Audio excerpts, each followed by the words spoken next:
बिस्मिल्लाहिर्रहमानिर्रहीम।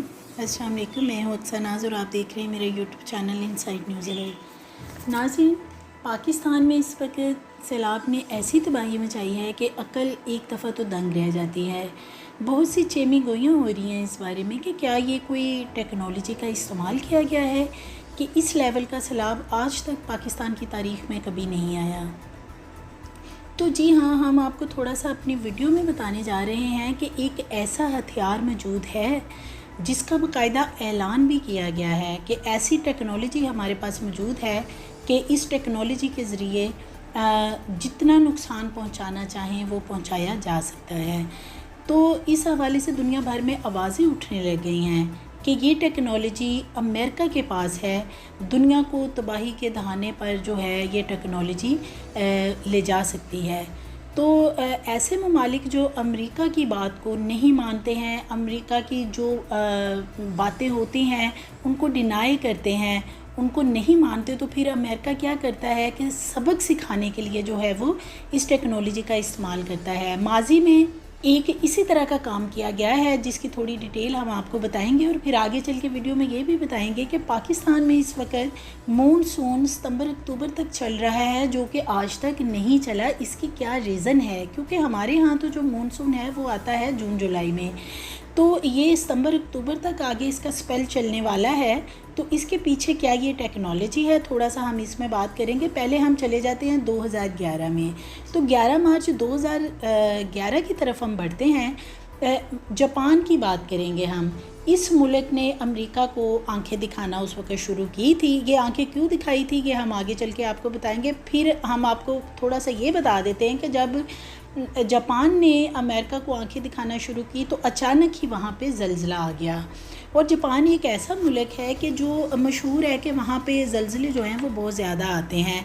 उन्होंने अपना जापान ने स्ट्रक्चर अपनी बिल्डिंग्स का कुछ इस तरह से बनाना शुरू कर दिया कि वहाँ पे 7 या 8 पॉइंट रेक्टर स्केल के जो ज़लज़ले के झटके हैं वो इनकी बिल्डिंग्स जो हैं वो आराम से बर्दाश्त कर लेती हैं। लेकिन होता क्या है, 2011 में जो ज़लज़ला आता है वो इतना हैबतनाक था कि जापान के 2 जो एटमी रिएक्टर थे वो मुकम्मल तौर पे तबाह हो जाते हैं।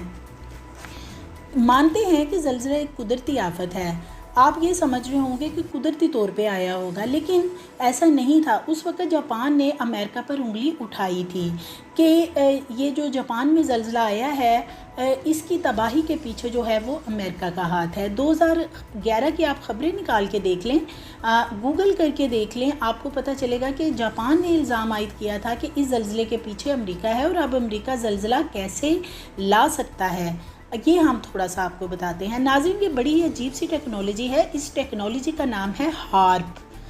ये जो हार्प टेक्नोलॉजी होती है इसका मुख़फ़्फ़िफ़ जो है वो है high frequency active auroral research programme.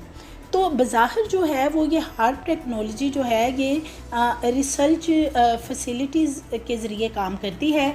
एक तहकीकाती प्रोग्राम का इसको नाम दिया गया है। लेकिन अगर देखा जाए तो हार्प जो है दरअसल एक हथियार है। इस हथियार का काम ज़मीन की सतह से तकरीबन 70 किलोमीटर जो है दूर एक ख़ास लहर पाई जाती है। उसका नाम है रवानीपुरा जो लहर पाई जाती है, यानी कि मूविंग ऑर्बिट। ज़मीन से 70 किलोमीटर जो है ये ऊपर है। यहाँ से ज़मीन के ज़रिए पतली सी एक जो लहर है वो पाई जाती है जिसको हम कहते हैं रेडियोएक्टिव वेव। तो ये जो रेडियोएक्टिव वेव है इस पर ख़ास लेज़र के ज़रिए हमले किए जाते हैं इस शार्प टेक्नोलॉजी को यूज़ करते हुए।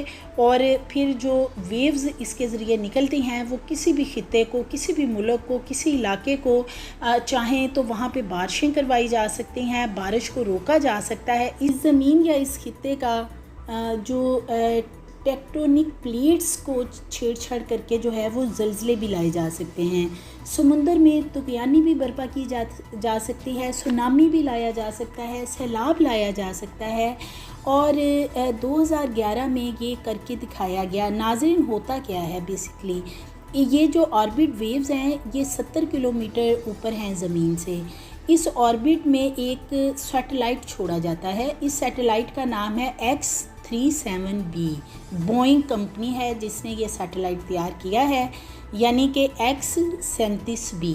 ये जो सैटेलाइट है X-37B, जब इसको सैटेलाइट में छोड़ा जाता है यानी कि मैदार में छोड़ा जाता है इस सैटेलाइट को, तो दुनिया के कोने में कोई ना कोई कुदरती आफत जो है वो मंज़र पर आई है। नाज़रीन, हम 7 मार्च 2011 में ये सैटेलाइट जो है छोड़ा जाता है मैदार के अंदर, और 3 से 4 दिन यानी 11 मार्च को जापान में एक हैबतनाक ज़लज़ला आता है। और ये इत्तफाक नहीं था। जापान ने ये इल्ज़ाम क्यों लगाया था, इस किसी वजह से लगाया था, क्योंकि उसकी रीज़न थी कि जापान जो है लीबिया की तरह, जैसे जनरल कज़ाफ़ी जो हैं उन्होंने कहा था कि कुछ ममालिक के साथ मिलकर डॉलर जो है, चूँकि वो एक बेस करेंसी है, तो डॉलर को फरामोश करने के लिए अपनी करेंसी जो है ये कुछ अफ्रीकी ममालिक जो है वो लॉन्च करना चाहते थे, जिसमें जनरल कज़ाफ़ी जो हैं उन्होंने भी कोशिश की थी कि अफ्रीकी ममालिक सारे मिलकर डॉलर की बजाय अपनी करेंसी को इंट्रोड्यूस करवाएं, यानी अपनी करेंसी मुतारफ़ करवा लें।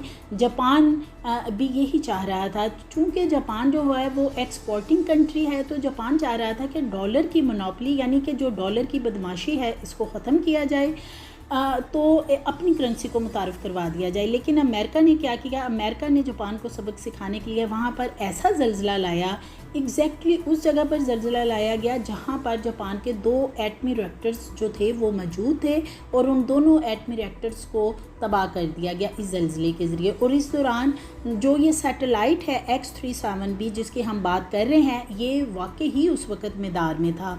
और अब अगर हम पाकिस्तान की बात करते हैं तो देखते हैं कि पाकिस्तान में भी ज़लज़ले आए। तो अगर हम पढ़ते हैं इस बारे में और गूगल पे सर्च करते हैं कि वेयर इज़ X-37B नाउ, तो गूगल हमें ये बताता है कि X-37B को 780 दिनों के लिए इस वक्त मैदार में छोड़ दिया गया है। इस वक्त मैदार के वो चक्कर लगा रहा है और 2020 से मैदार में इस टेक्नोलॉजी को छोड़ा गया है। 2020 से लेकर अब तक ये मैदार में ही है। ये अगर हम देखें तो ये नासा का सैटेलाइट जो है ये वो नहीं है, बल्कि ये हार्प रिसर्च इंस्टीट्यूट का सैटेलाइट है। अमेरिकी फ़ज़ाइया जो है, अमेरिकी बहरिया जो है और दीगर 2 ऑर्गेनाइजेशन प्राइवेट जो हैं वो मिलकर इस हार्प टेक्नोलॉजीज़ को जो है वो फंडिंग कर रही हैं। अब नाज़रीन, अगर हम बात करते हैं पाकिस्तान की, तो पाकिस्तान में जो इस वक्त अज़ाब आया हुआ है सैलाब का, ये पाकिस्तान की तारीख़ का सबसे बड़ा सैलाब है। इस वक्त हमारा तकरीबन 75% जो हिस्सा है पाकिस्तान का वो पानी में बह चुका है। और अभी मानसून का एक और स्पेल कह रहे हैं कि जी आने वाला है, एक और दौर शुरू होने वाला है मानसून का। आपने कभी पहले नाज़रीन सुना है कि सितंबर में भी मानसून होता है, अक्टूबर और सितंबर में? हालांकि जून और जुलाई में मानसून जो है वो होता है। इस दफ़ा अगस्त में भी अभी तक बारिशें चल रही हैं और सितंबर स्टार्ट हो गया और अब अक्टूबर तक ये स्पेल कह रहे हैं कि मानसून का चलेगा। तो ये कौन सा मानसून है जो सितंबर और अक्टूबर में जाना है, ये बिल्कुल भी नेचुरल नहीं लग रहा। अगर हम देखते हैं, हम रिसर्च करते हैं, हम पढ़ते हैं इस बारे में, तो ये कोई भी चीज़ नेचुरल नहीं लग रही जी। ये सब जो है ये इंजीनियर्ड है। जो कुछ भी हो रहा है ये टेक्नोलॉजी इस्तेमाल की जा रही है। तो इस टेक्नोलॉजी के ज़रिए पहले आपने देखा होगा कि जापान में भी वसी पैमाने पे तबाही फेरी गई है। तो जो भी अमेरिका को आंखें दिखाता है, अमेरिका फिर किसी न किसी तरीके से उस मुल्क को जो है वो सबक सिखाने के लिए इस तरह की जो है वो तबाही में चाहता है। नाज़रीन, इस टेक्नोलॉजी के मतलब हम मज़ीद अपनी ख़बरें जैसे जैसे इसके अपडेट्स आती रहेंगी आपसे हम शेयर करते रहेंगे। हमारी मज़ीद वीडियोस देखने के लिए हमारे चैनल को सब्सक्राइब करें, लाइक करें और बेल आइकन को प्रेस करें ताकि आने वाली वीडियोस आपको मिलती रहें।